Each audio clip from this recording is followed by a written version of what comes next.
Hello, welcome to the final word. Everton 2, Tottenham Hotspur 2 at Goodison Park at the weekend.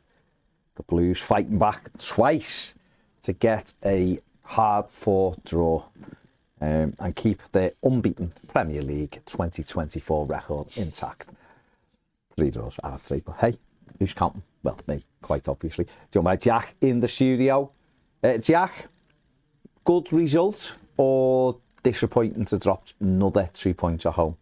Yeah, I think you've got to be satisfied with it as well. We know Tottenham are a good team. We've had a close game with them already this season, so we went into this knowing we could make chances against them, but we went into that game in better form with a slightly bigger squad as well. And no, I'd be lying if I said I was particularly optimistic going into this game. So I think I'm personally happy with the points, but more so happy with the attitude displayed by the players to come back from behind twice to, claw that point back. Too often we've seen an Everton team have a good first half and not carry that into the second half. We talk a lot about games we should have won or should have done better in. That's quite often been the story. So the fact that we managed to maintain the performance, albeit at the end of the second half, speaks a lot about the mentality of this squad for me, and that's something I can only be happy with. Ped, I mean, it was absolutely key that Everton had a Richarlison guy back in this side. No Amadou Onana again, no Abdoulaye Doucouré again. So Ghana coming back in was timely, really, wasn't it? Given no Andre Gomez either, and Danjuma, we'd lost to Fulham as well. Yeah, massive turn of fate there, isn't it, really? That he was back to playing the game, which I don't think we could have got through with Dwight McNeil in there. He's bad enough in his own position, never mind another one position. But Ghana was really good and had half a day's training or something, a day's rest, a couple of flights, and no, he was excellent and reminding everybody once again why he is such a good player, why he has always been important to Everton, and he had an excellent game, man of the match probably. And it was so key that we just got that. Sometimes you're looking for a little bit of luck, and just him being available was that luck.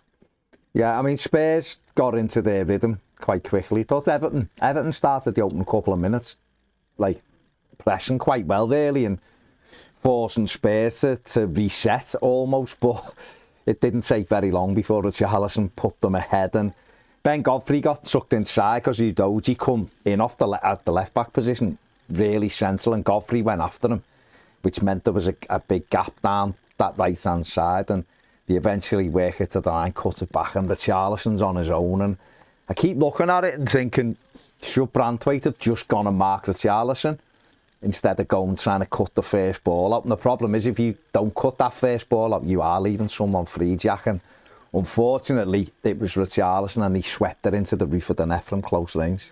Yeah, it was difficult, wasn't it? Because there was a few players you look at and go, maybe they could have either picked up Richarlison or moved different. I think Branthwaite, he likes to follow the ball and attack the ball, doesn't he? Someone who likes to step out, and that's why he goes for that. But yeah, you look at Richarlison making that slightly later run into the box and go, someone needs to be picking him up there. He'd be someone's man at the end of the day. And yeah, it was a good start for Tottenham, which was disappointing from an Everton perspective. Obviously, you see them get that first goal. Tottenham a bit stronger in midfield than us, just in terms of not the player quality as such, but just the numbers that they had. And you think Tottenham is going to get a hold on this game now with a 1-0 lead and just control the tempo from here after getting a goal so early. And, fortunately, that wasn't the case. But when that first goal goes in, those are the first negative thoughts that creep in, aren't they? Yeah, and our record, Ped, against them is dreadful, as we discussed last week. We've only won 9 times against them in the Premier League, which is outrageously bad. The one glaring hope for me all day was they didn't have Harry Kane anymore. He's been a big part of that for 10 years, him just banging one in from 30 yards, but going behind so early. I mean, Richie went to celebrate, then kind of just went, no, and I remember where I am. I haven't forgot I'm still Richie from the block and all that. But you know what I was impressed with after that was Everton just got down to doing obviously whatever the game plan was, and we had, for me, the best kind of protest, most visual protest we've had against the 10 points. I think just the colour of the cards. I think the minute they went up around the ground on 10 minutes, you couldn't fail to see where they were everywhere, and It was I think really... the coverage as well was good for the change as well, because they actually paid it some attention. They said what it was and what it was about as well. It, you know, different broadcaster than we've had in the past other games. Maybe that's the factor, but.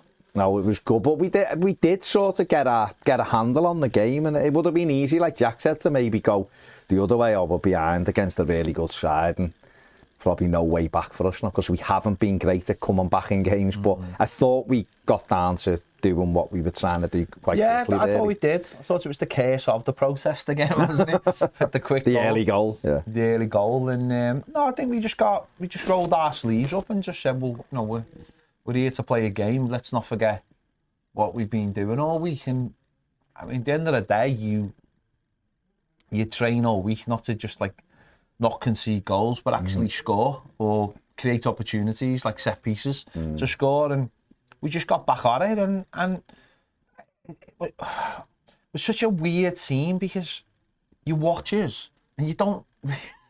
I still don't understand how we play, like in terms of when I watch other teams and I see what they do. But we do seem to worry teams will get in positions where they know maybe they're told don't give away set pieces or don't give away corners, and we get into good areas and that can create those opportunities, and then you know, we've made the most of it.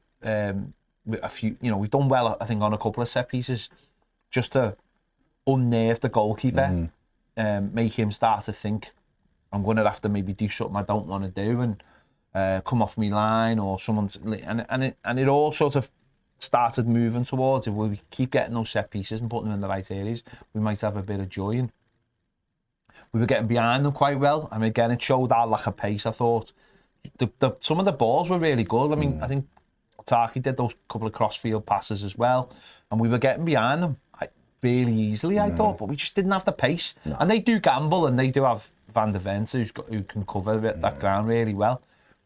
But if we had a little bit of pace up front or in the wide areas, I think we would have had a couple of more chances. So yeah, it's hard with Everton. It's really hard to put your finger on it at times, what we're trying to do. But whatever we're trying to do, generally we do create opportunities, not always chances, but opportunities just to sit in the opposition's half. I just thought, for the amount in the opening half an hour before we did score, the amount of times we got in good areas, and just like Ashley Young put 3 great crosses in.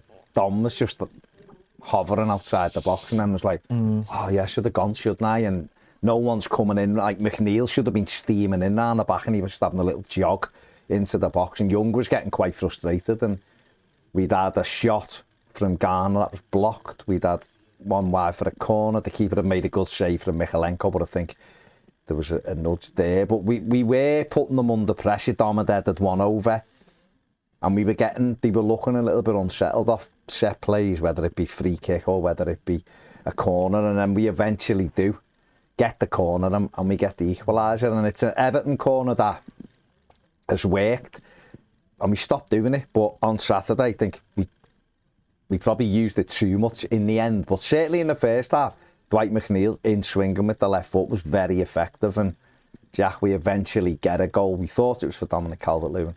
It's brushed off the leg of Jack Harrison when going in, and the goal's been credited to Jack Harrison.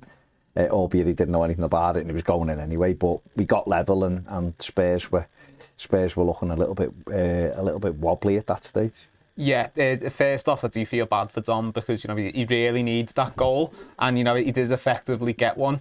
At the weekend, it was announced he celebrated it, and it gets given to Harrison, so, you know, that mental side of, you know, every time he plays it, you haven't scored the next amount of games, and that goes up every game. So, you know, unfortunately, he's still going to have to deal with that. But the most important thing is that we did score, and we identified something Tottenham was struggling with. I think Vicario's a very good shot stopper, but he's not the most commanding presence coming off his line. Put Tarkowski in front of him, and yeah, it's a simple tactic, but I think you've got to implement it well, because goalkeepers are very protected in this league, and, you know, if you give them even an inch too much, the referees will protect them and give the foul against the goalkeeper. So you do have to be careful, and, you know, how you implement it, make it hard for them. But, you know, take as much as you can, and we did that for both goals, actually. But for the first, and, you know, they checked it on the VAR, I think initially, although there isn't a foul there, you see a mess of bodies in the middle and you see the keeper lying on the floor and you think they're just going to find something here because they're looking for something, they want to find something. Thankfully, it's not given. Thankfully the VAR decision's not given, and we get the goal. And I just think it was massive to equalise again in the first half and get a reward for trying. And it wasn't just a plucky old Everton having a 15-minute rally but getting nothing from it and then submitting to defeat. We actually got that goal back so we could start taking the game to Tottenham again. And it just goes back to the mentality of these players, and I'm proud of them for that, because we haven't seen that in Everton teams for a long time, and this mentality of not actually giving up and not just looking like we're trying not to give up, but secretly giving up. They actually went for it and they got rewards. I thought Everton were a better side in the first half. I really did. I thought we were the team. Spurs didn't create anything really apart from the two goals. Yeah, apart from the 2 goals, which sounds stupid to say, but you know what I mean. It wasn't. Said this the other day. It wasn't like we were hanging on and it was chance after chance. We were very, very comfortable. And actually, when it went 1-1, I thought to myself, we can win this, because they're not doing any. They're not like we're getting troubled. I mean, don't know, were you feeling similar or what? Because we seemed to have our tails up at that time. I thought we were doing all right. I think I don't know, it's like a mentality thing, isn't it? You always think there's going to be a sting in the tail when you're playing teams that are higher up in the table, or whether it's just because you think they will take their chances and we don't. Or we certainly don't make that many. 1-1, I thought we deserved to be at 1-1, and you think, like, let's just keep going and see what we get out of the game. And going back to the goal though, I still can't understand. Like, I just generally don't understand that was Harrison's goal. It's just like, I still can't see a touch, but obviously it must be a touch. But like, Dom, like, I've got a still of like, Dom's 2 yards out, puts the power behind it. I'm just like, the ball doesn't change direction. I'm just like, couldn't you just give it to Dom? Brushed off Harrison's I know, it's leg. just like, but if it did the defender, it wouldn't be an own goal. No, but I can only think it's for like betting purposes. Then Maybe. Who gets I remember when Gordon got one off Richie, and I understand that because it clipped up, didn't it? No, I know what you're saying. If it just brushes, like, like Jack was just saying, that can make a difference to someone's like season. That having a goal. Well, it's twice he's had the goal chalked off against Spurs, isn't it? I didn't get it at all. I've looked at it loads of times. I'm thinking that it's the defender. You don't go with an own goal, so why? I don't get it. You're right. It's probably for betting or whatever. But at the same time, what about if you say Dom was going to get the first goal and it's a defender and it's taken off him and it's given us an own goal? I don't get that myself. It should be if it changes direction of the ball. And I just want It's Dom. like you want Dom to score. That's what we all should want Dom to score. Of course we do. It's like, I suppose, if you'd need that Ronaldo technology in the World Cup when it brushed off his ear and he ran away, and then they said it actually didn't. No, I think the reason they gave it to Jack Harrison was because they checked whether Jack Harrison was offside. So maybe it's like, well, if we're checking and he's not, that means it's his goal. But it wouldn't have mattered though. No, that's what I'm saying. I don't get it. I don't get it why it's given. But, but I thought we were in the ascendancy at that stage, and we kept nicking the ball off them. And Garner should have played Dom in. One, he had a shot, got deflected wide, and we did keep taking the ball off them. I thought we did that well. Garner kept nipping in and getting in front of them, and they couldn't get any rhythm. Madison was very quiet, considering how good a footballer he was. He is rather. Mopai got in his head, yeah. Mopai got in his head. With the agent. The dart, Agent Mopai.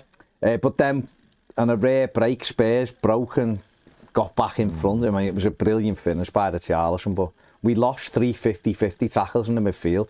James Garner, one where he should have won the ball.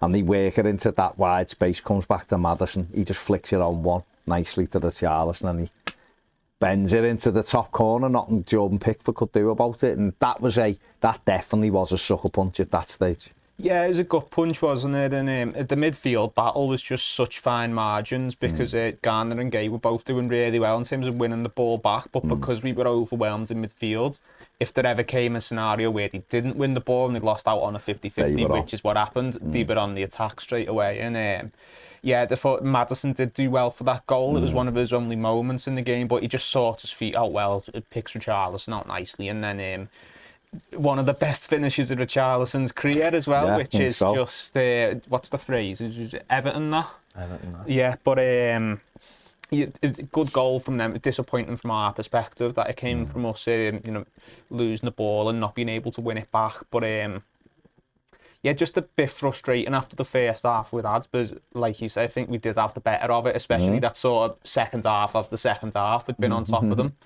had some good chances, and it was just one breakaway that made the difference. And then that's where, again, you get the feeling of, like, look, we can play well here, but these are just going to score every time they go forward, just because they're winning the ball back and being able to commit men forwards. I mean, again, Ped, he didn't sell it. In fact, his second one was even worse. He put his head, the shirt over his... He went full. He had a look and went, what would Ashley Williams do? He put his head over his... the shirt over his head, and he's upset Tim Sherwood, former Tottenham manager, of course, and player, because he said he should have just bothered not scoring there if he doesn't want to celebrate. Look how unhappy he is. He's kind of there to do his job, Tim. Part of the game. Man goes to work, does job. Part of it, part of the game. But, I mean, I suppose if you're a Spurs fan, you'd be a bit like, just put your arms up, or at least, like, smile, as long as you're not running to the street end on your knees. If he'd have just gone like that with his teammates, you'd just go, fair enough. We know what he's like, and you know what? He's come out and done an Instagram post saying, yesterday I met my life partner or something. He quite clearly loves Everton football. Of course he does. We know he still walks around with his Everton shorts on. He loves Everton. He went because of Everton's stupid fucking financial position. The only reason the lad left the football club. He plays for Spurs and he's scoring goals. Fair play to him. But with that, we still nearly equalised again off another corner straight after it. It's a really good save by Vicario, actually. Goes to the back post, gets headed down, he gets the first save. And as Jack Harrison's about to knock it in for 2-2, he sticks a foot out and kicks it away. And very much like Fulham surviving when it looked like it's in the net. Spurs survived, and that was a really, really good save, Pat. No, it was. The second one really was. And for that reason, Jack Harrison should have had the first goal taken off him. Forget about Dom. I can't. You know what? They know the best thing for Dom. Go to City and get a hat-trick. Then we'll all laud them. Can't just try and gift people things. Go and do it. Gifted them anything. Go and do it. Your job. Don't come out second half and sulk like he did because your goal's been taken off you. He was poor second half. He played really well first half, made some cracking runs, but second half, I don't know what happened. But no, I thought we were a bit unlucky not to go in 2-2 at the break, and I did feel confident at half time that we get something out the game. They then came up for me with a better team in the second half. They moved the ball just in ways we don't move it, but still didn't have loads. They had a James Maddison left foot strike, which Pickford made a good save from. He had another one which Pickford stopped, which Pickford saved, but it would have been offside with the linesman eventually. And that as well pissed me off on Saturday. Twice the linesman put the flag up as we were running through on goal. And yet when Werner went through, he just let it all play, even though you could see Werner was 27 yards offside because he doesn't know how to play offside. He let it all go on. Pickford made a really good save. It plays on for a bit and then he puts his flag up. Like, where's that? Haven't you got to let both play out? Why can you go, no, I'm putting it up? It can't be looking at the badge on the shirt, mate, because I'm not having that. I'm not having just because it's Everton. He put the flag up, but I have seen that the last 2 home games. McNeil put it in the net last week, went through and hit the key with it last week when it's probably against Luton, and he put the flag up before he played on. It's become such a topic of conversation when you leave it and when you don't leave it, though. I think they're probably worried about when they pull the trigger. I don't like it. I really don't like it, but I understand why they do it. Because they could get it wrong. The Corey scored against Villa, didn't he? And looking at it, you knew live it was offside, but he scored, and then the linesman put the flag up. I don't get it when in the same game for one team you put the flag up as I'm running through on goal, but for the other team you let the lad go through on goal, and the keeper has to save it and all, and then it's a bit of where's it got, and then he puts his flag. I don't get it. You either don't put it up or you put it up every time. You can't. Like, I think decide. Any scenario in which there's a possibility it might be onside, you keep the flag down as well. And this hysteria has come from when Stones got injured against us because that was from an offside. But I don't think it really has much to do We've with seen the a few offside. players get injured. Ederson got injured at Newcastle for the same thing, and he was out as others. But I think if you're going with VAR, you do need to let the offside Just let it play out because then. offsides are often very fine margin. That's why VAR was brought in, really, wasn't it? So. Absolutely mad. Were you disappointed, Ped, that second half? When we got forward, which we did enough times, but we just make the wrong decision. Like Dom would be making runs and the cross wouldn't come in. And then by the time we come back with the ball, there's nowhere. Spurs just got enough men back. There was nowhere to go with the ball. I don't know if disappointed. I'm used to it. No, but that's what I'm saying. Is it disappointing that we've never gone on from what we do? I think we're a very limited team. We are very limited. I think if you understand that, then I think it makes it a lot easier to watch Everton. I think we're a very limited side, dude, that coaches could probably figure out by the time they get to our time and can relay a lot of that information. And players do tire, and obviously we'll come on to the subs. Players do tire, and opposition can change little tweaks and maybe move players around a little bit to deal with stuff. And we did rely a bit more on the second half of the ball over the top, which we were getting in. They're really good passes, and we were staying disciplined and staying on side. But we just didn't have the pace. No, well, he's like, let's be right, Van der Ven is like a bleeding 100-metre sprinter. He shouldn't be allowed to be, though. But he is. By the rules of being a defender. That's what he is. Shouldn't be allowed to. He's lightning, and his tackles are brilliant. So you were always in trouble. You had to almost bring him out a bit and go the other side of him. But we didn't have, and that's where if our wide plays were quick, Dom could have made the run across, and we could have had someone in. What I'm saying is the thing. What blows my mind, that it was just so evident on Saturday, was where we were crossing the ball from. It's like, I just go back to when we had Dunk.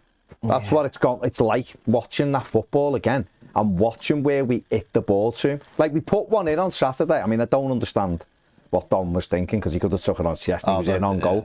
But we crossed the ball like 20 yards further back from the penalty area when there was acres of space, and he's headed it gone. Don't know what he was trying to do. If he'd just gone like that, he was in on goal, because he got between the two defenders. But we're not giving the lad a chance. No. Go beyond the penalty area, like the line, the edge of the box, and then put it in where he can attack it, because if he gets good contact on it, it's going at the goal.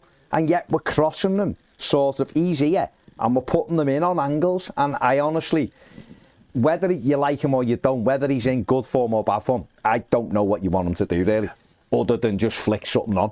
Because we don't. It's not like we have someone running beyond them, and it's not like Dwight McNeil's running so we can just get a little flick and he's in, because Dwight McNeil hangs back. So that, to me, whether you're limited or not, that is still basic, to get lads to run beyond their fullback and cross the ball. That's like the most basic thing you can do. Well, yeah, it's because we're floating crosses in rather than whipping them directly at the penalty spot, and then coming in with momentum. You're hitting it hard. The keeper didn't come off his line. The angle's small. The goalie doesn't leave his line. I think it's because it takes us too long to get the ball in the box sometimes, though. Sometimes they let themselves get closed down more. You can't really whip across in as much. You get that bit of separation. You can only float one in. Try and whip one in, it's getting blocked. So I think maybe that's our problem. It takes us too long to get it in the box, and that can be a combination of factors. Either it takes them too long to get up the pitch. They don't have that fullback running around them to lay the ball off to, or to take a man with and give a bit more space. Or is it limitations of the wingers as well? I think it's a combination of all three. But I think the sooner we can start really whipping these balls in for Dom to attack at pace, at narrower angle, so it's not going to go wide or over. He's headed down either corner. I think he'll do a lot better as well. But at the moment, we're just floating them into Dom on the edge of the box on his own. And even if he does win it, which he doesn't do every time anyway, he can't do that much with it. No, it does annoy me. I'd run him off him as well. Because I don't know what as much as I don't think he's playing well. We just haven't got the pace to get behind teams, have we? We just don't have the fullbacks don't overlap enough. Certainly on the left, Michalenko. I thought Godfrey tried up and Godfrey. Well, he can, because he got the recovery pace. Tried to, didn't he? And He's got the recovery pace. And got back in the second half brilliantly again when they broke as well. He can get up and down. That's his major strength, isn't it? That's why the manager might look at him and think he'll do a job in there. We just don't have the pace to get behind teams. And I think Michalenko's worried because he knows McNeil hasn't got the legs either. So if he goes beyond McNeil and we lose it and they break, McNeil can't run really. And Michalenko's not the quickest. He can get there, but he's not the quickest. And that's why. But I do look at it and think we're going to have to come up with something that'll get our wide players beyond their fullbacks, because it will give us a better opportunity of scoring goals. Certainly for our striker. I mean, Dom's most successful season was he was between the posts, and we were just, I know we had James Rodriguez and we had Luca Dean and that, but what it means, we were getting Seamus Coleman was cutting them back, he was tapping them in, we were getting round. It's just such a limited team. No, I think. But Ped, you can play that way even with limitations. Yeah, I don't think you can. No, I think poor players are. Look at Luton. I know, but Luton are very limited, but they use what they've got really well. I don't think we've got the players. I don't think we've got the players in the wide positions. McNeil, he's had an awful season. No, he's been awful. You know, had an awful season. We had a little spurt in December. We won the 4 games, but he's had an awful season. Jack Harrison blows hot and cold, and obviously he's not playing wide at the moment. But then you've got Ashley Young playing right midfield, and he's doing well in what he's been asked to do. We don't have anyone who cuts a team open.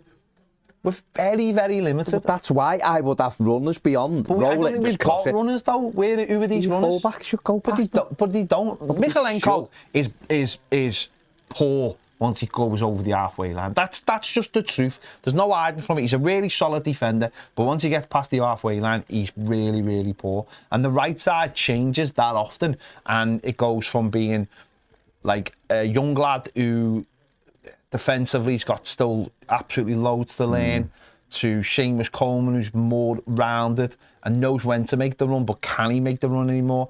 Ashley Young again is more in the Seamus Coleman. Ben Godfrey, who's an athlete and really doesn't have that other side of him. I just don't think we've got the play. I think sometimes you have to. I look at the situation and you can ask for a certain style of play, but the reality is that if you don't have the players to play, you have to. And I think that's the one thing Sean Dyche has figured out really quickly about this Everton side is that there's no point trying to be clever. Do what works for the team, what brings the strengths out of it, and I think that's the one thing he's brought us. I think you've just given a little bit of discredit to Luton, because after watching Luton last week, I think pace and movement are a thing that they actually have. The players are limited. Yeah, but they've got pace. Ben Godfrey's got pace. He's limited. But he's one player. Who else in our team's got pace? But who else has got pace? No, but I know. I can pace, see you can run. If our centre forward certainly can't run. He should be able to, but he can't run. Our midfield can't run. The problem is, we're knackered then, because if our game plan from our management team, who train all week, and the best they can come up with is cross a ball 30 yards from the penalty spot, we're fucked. We don't score goals unless they're from set pieces. Look. No, but this is reality, though, isn't it? Doncaster, who were bottom of the frigging whole pyramid, get their fullbacks who couldn't run beyond our fullbacks and put crosses in and put us in trouble. Most basic football teams in the world, you've got to work out how to get more out of what you've got. I understand what you're saying. We're never playing triangles. No one's getting on the head up in midfield because we don't have anyone who's good enough to do it. But we have got to start putting the ball in better zones. But don't you think? Otherwise, our striker's never going to score a goal. Don't you think, though, just from a basic point of view, what he wants to do is get clean sheets. He's risk averse, and that's what has got us to where we are. I think it can be difficult to look at a situation in the whole, but I think I honestly just don't think we've got the players. First half, Ashley Young was beyond the fullback, put 3 great crosses in. Because they don't come in that often, the Dom doesn't spin and go, I know this is coming in. So he's waiting on the edge of the box thinking this will get put back and then it'll get tossed up. Where Young just got it out of his feet and put it in. But you've said it yourself, they've obviously tweaked the system, and then Ashley Young has to become more of a defensive player rather than an offensive player. That message has to get across to him, doesn't it? And then if he doesn't do his defensive job and they get in, then fingers will be pointed. And ultimately, Everton have always got a chance because of set pieces. I think we're more likely to score from. I think we're more likely to score from a set piece than we are from a player putting the ball in. Because ultimately, that's why Dom probably took the header from the edge of the box.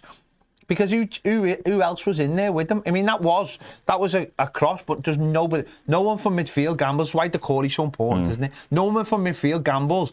Dom's like, can I take this down? If I flick it on, what's the point? I might as well just have a go. All right. Who knows? The goalie might slip over It's the chance, but I tell you what, the chances of the goal of him getting it on target and the goalie dropping it in, then him flicking it on and actually someone reacting. Oh no, I'm not sure. He should have took it on his chest. But what I'm saying is, we just don't give him enough. No, we don't. We don't give him anything. A big factor is a Sean Dyche team is very wary of overcommitting as well. Now, I'm a full believer of we should and could push more bodies forwards as well, but then that maybe comes at the expense of a little bit of defensive stability. I think Sean Dyche would always rather be within 1 goal's distance, because we have the threat from set pieces, and we do have some attacking talent, than, slightly increase our attacking threat to also massively increase our vulnerability at the back, especially earlier in the game. Going into the final minutes, it's a bit different, and that's why we think he committed more later on, especially Godfrey as well, because he made more runs later on in the game in the second half. And I think he's a player who maybe does have the capabilities to get forward more and make that run. It's the final ball from Godfrey that you worry about, and maybe the conversation is, okay, maybe we get one pass further on, but maybe the ball into the box is even worse than what we're currently getting. We have an increased chance of giving it away, and we've pushed more men forward up the pitch. You just get him and putting it in zone, surely. I get it. It has to be a middle ground. I understand. I can see what I can see, and I understand what he's doing. I just still think the professional footballers, and they should have the ability to go beyond the fullback and put a cross in. Because otherwise, if what we're saying basically is play for 0-0 and hope we get a free kick or a corner, all right, then that's on me. Then I just have to go, that's all this manager's got, and probably loads of managers in non-league and Sunday League could do the same thing. Because you have to work with what you've got, I get that, but you also have to come up with ways to beat teams. You can't, if all we're doing is set pieces, then when we play equally poor sides who are good at defending set pieces, then that's negated, isn't it? You can't flick a switch and go, right, today, lads, we're playing this different way that we haven't done all season. I'm not asking them to rip it up and go 2 at the back and 5 up front.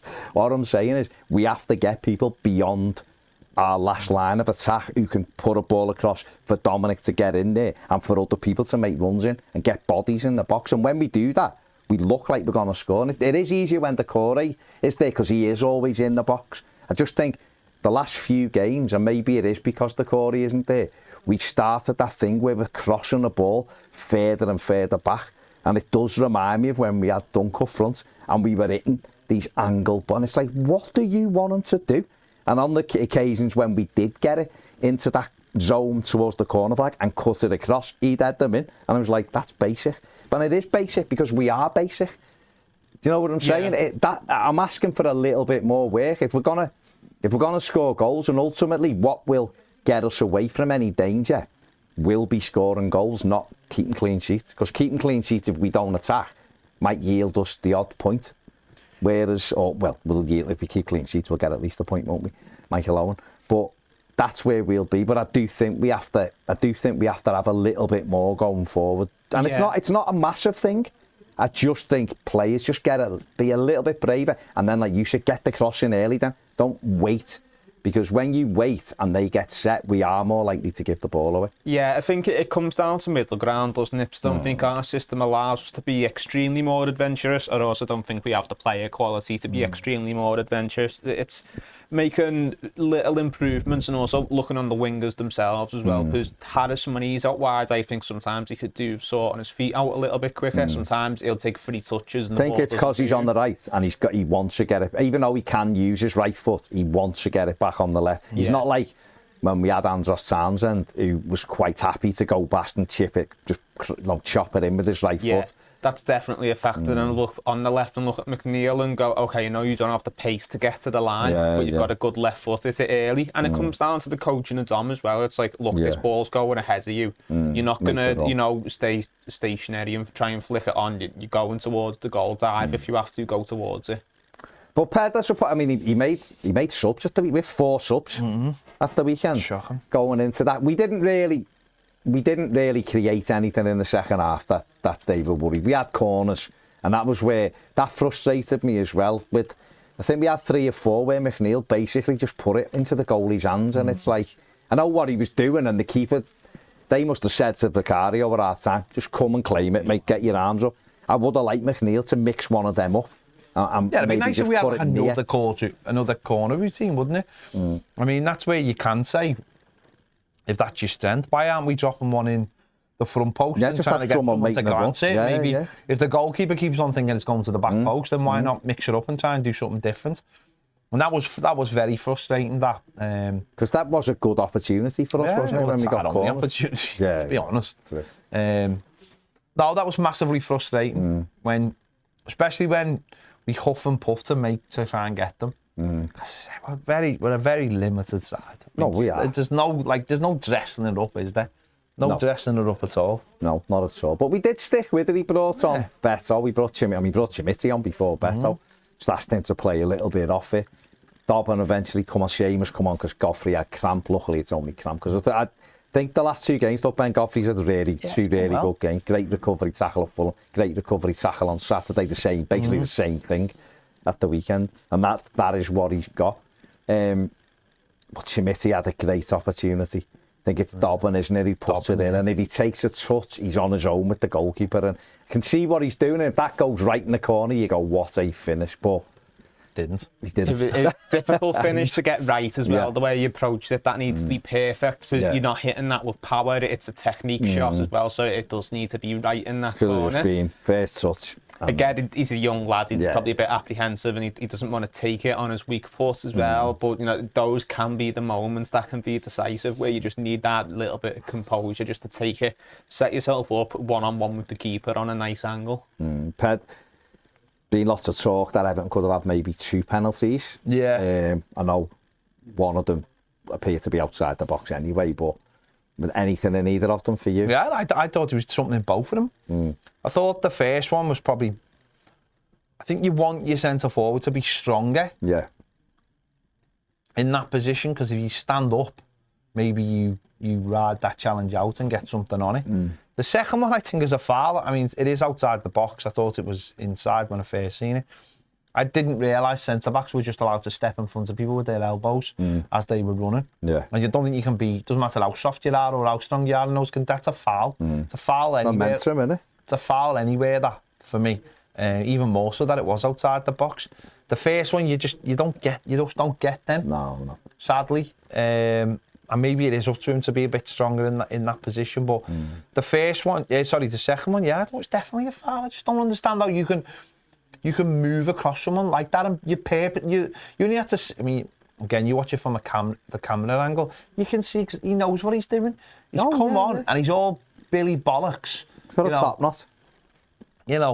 Come on. He's like, I'll show you, Josh Wonder. I wanted to move here. Yeah. And he stepped across him, and he's done him. And you fucked up the way, so you knobheads. But Everton we did get the equaliser, and again VAR tried its best to take it away. I don't understand why. Everyone could see it came off Romero, but hey ho, we got a free kick over on the far side. Michael Oliver had that a shocking game, really poor game as usual. Howard Webb's doing a tremendous job at the PGMOL. Say it every week, making them worse than what they were, which is quite a feat. Oliver had a terrible game, players kicking a ball away, and rather than booking them, just turning his back and pretending he was looking at something else. And there was one where is a blatant foul. Kulusevski brings him down. It's a booking for him. He doesn't book him. He decides to run and book Sean Dyche instead of booking where the foul was. But Everton do get a free kick. James Garner throws it in. Romero with a lovely little flick on. And Jarrad Branthwaite doing brilliantly, following it in and just nudges it over the line for his first ever goal at Goodison. And the place goes into raptures. And I actually done a little thing of celebrating, because I thought he's onside, because I'd seen Romero edit, so he can't be off. And seeing where he made the run from, it wasn't even close. But then we had the thing again where VAR is taking such a long time. Looking for something. And I just can't understand. And the sooner they can get this AI stuff in, the better. I'm sorry, there won't be many things I say that about, because AI is obviously, that's for a different conversation. But this, it works because it's a decision very quickly. Where I had a position where it was on, where I sit, the cameras are there, so I could see. And a good 40 seconds before Michael Oliver gave the goal, it had onside, the VAR think goal. So I knew, we all knew around us it was a goal, and yet it's another 30, 40 seconds before he goes, goal, you know, and that's a 94th minute equaliser in a key game for us. And that, okay, the fans were celebrating the first, but you hear that, and then you have that emotion start. And what it also does as well is, how many times we've seen this to our detriment. Newcastle a few years ago, you can see the goal in injury time, and the emotion's still going. When the game restarts, you're still, when your head's out and they get the ball back and you're under pressure. We did get the ball back at the weekend, but too long had gone between the goal and that, you know what I mean? It's like, say he would have gone, say there was no doubt, say like Spurs had the man on the line, he heads it in and Oliver gives it and there's nothing, kicks off, the crowd are bouncing. Within 30 seconds of that ball crossing the line, you get the ball again, and their nerves are gone. We've seen it. We've seen so many times. Well, the adrenaline spike, getting a goal in, 90 plus whatever minutes, and then because there was still another 3 minutes left. It simmers back down. You go on that emotional come down sort of, and then you're just left empty after that. And it's unfortunate. I do understand everything needs to be checked by VAR, but it doesn't need to be checked for that long because there was nothing there. It comes off Romero's head. Now, some aspects of VAR and refereeing, it comes down to personal view. The referee has to make an informed decision on, is that obsessive force, or has he meant to do that, this, that, and the other. Offside's black and white. This AI system for offside is black and white, and that would tell you within 10 seconds. Now it's onside, comes off Romero, goal for Everton. You're back underway then. At the moment, you've got referees who aren't particularly great at the job, and if you believe this sort of thing, we're looking for a reason to disallow the goal because it took a long time to grant a goal that was perfectly fine. So it completely takes the wind out of the sails of the game. It's okay, look, we probably wouldn't have got a third. We've got the second, and we're happy but you about just that. don't know, though. But you deserve the opportunity. I know it was still played after that. They played the time that No, they went did, on. but it's flat and they've reset. Say different. Everton kicked off, got the ball back. The crowd are bumped because it's electric. You go for and you get a corner. Then all of a sudden, Spurs are defending a corner, having just conceded off the last set piece. It changes the game. You're right. Listen, it might have played out the exact same way as what it did. But we deserve to But I just mean, we don't know because we've seen it. I mean, Ped, what were you thinking at the time? Well, I just don't understand why. I mean, they did it with the first one. Again, I don't know what they're looking for. You're looking for a foul on the goalie's given the historics and all that and putting the ball down, goal, free kick. I don't know, there must be a better way to do it, to sort of like, because every goal gets checked. So they're trying to see if Seamus Coleman's offside. Why? What are you trying to see if Seamus Coleman's offside? Like, he just stands there. Yeah, he just stands there, he doesn't do anything. The players, they've knocked it on. Like, he ain't doing anything. He's saying he's made the defender head it backwards, really? Has he made it, it's that one, he's made a movement towards the ball. It's like, it's nonsense. It's like, you've got to, they've got to get, I don't know how quickly that would make the decision. But if you do start worrying, well, if they look at that, what else are they looking, has there been a foul on the goalkeeper? Are they going to say took a little nick off somebody? It's just like, there's got to be a way where we can go, right, you've scored, and between the ball going from the goal to the halfway line, we're going to get this sorted very, very quickly without it going on the screen. I know this thing, got to keep the people informed. But we know when a goal goes in that they are going to check it. They're going to check it. So if the ball gets to the halfway line and then the referee might go, I don't know, he might just do a gesture, he might just go, put his hand to his ear and put his hand up or something. But it's the whole histrionics of it all. It just seems to play out in a way that just takes everyone's worried then, and it's just become one of those things in football where you're waiting for to lose the goal because you just, and people can go, well, you can celebrate it anyway, and it's like, but once it's become apparent that this is what's happening more and more in football, it makes it really, really, really more difficult, doesn't it? So, well, if it was like the odd goal, you celebrate and it's only the odd time that it isn't given, you'd kind of go, yeah, well, we do. But it isn't. It's so often, we see it so often, and we've been on the receiving end, and I just think it's rubbish, and I think if it takes longer than 30 seconds, the original thing should stand. If you can't see it within 30 seconds, it should be there, because it's too long. You sat in the stadium, it's too long. You can see it, wear it anyway. It was given, it ended 2-2. Idrissa Gana Gueye, mentioned him before, he was back. I couldn't wait to get him back, to be honest, to have his legs in that midfield, because he's still, for me, Everton are a much better side with him. And these are his stats from Saturday, quite clearly, man of the match. 60 touches, 7 tackles, even though a lot of other places have him at 8. 6 interceptions from 11 of his 16 duels. His passing accuracy, most other ones have 88%, but it's only his 85. His heat map is he's everywhere. He broke all kinds of records, broke his own record at the weekend. That stood for 6 years. Most tackles and interceptions in the game. He won the ball back more than anybody else in the final third 6 times. And was just generally brilliant all day, Jack. Yeah, it was a real firefighter performance in midfield, just moving around the pitch, winning the ball back all over. I think, sometimes because he's a midfielder who's good at winning the ball, he gets miscast as, we'll play him deep here, sit in the defence. Like, he needs to be able to move around the pitch and just win the ball back constantly.